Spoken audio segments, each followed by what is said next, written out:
ดึงแห้งโอ้ยมันตื่นฟ้าเลยครึ่งในเพียงครึ่งดึงเนี่ยหยุดก่อนแต่ว่าครึ่งไว้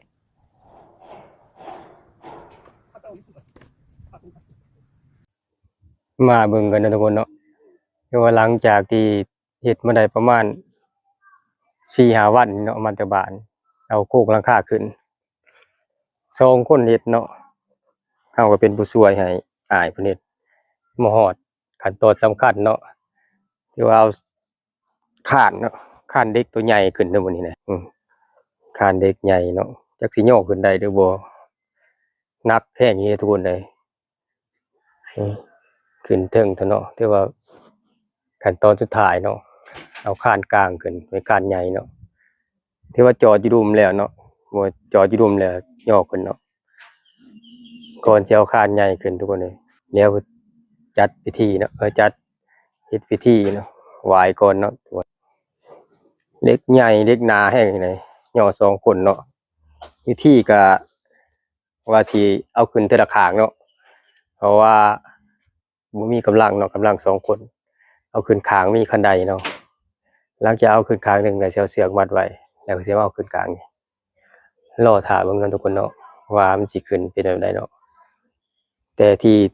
แท้ๆหนักแท้งกันทุกคนประมาณจักโลเนาะก็เป็นเล็กใหญ่เนาะ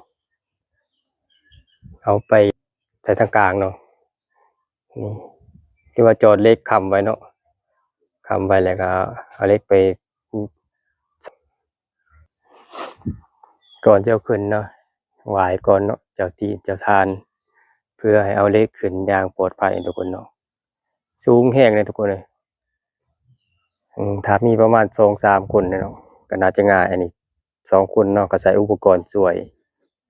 ใส่เสือกดึงช่วยนะทุกคนเนาะ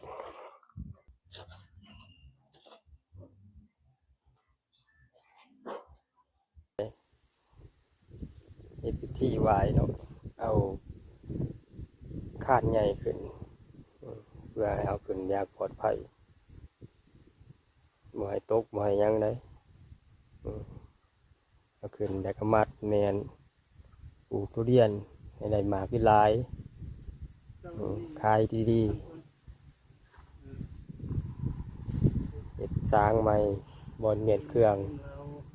เมียนรถเมียนเครื่องเมียนตัวทุเรียนที่ว่าเมียนอยู่นี่แหละ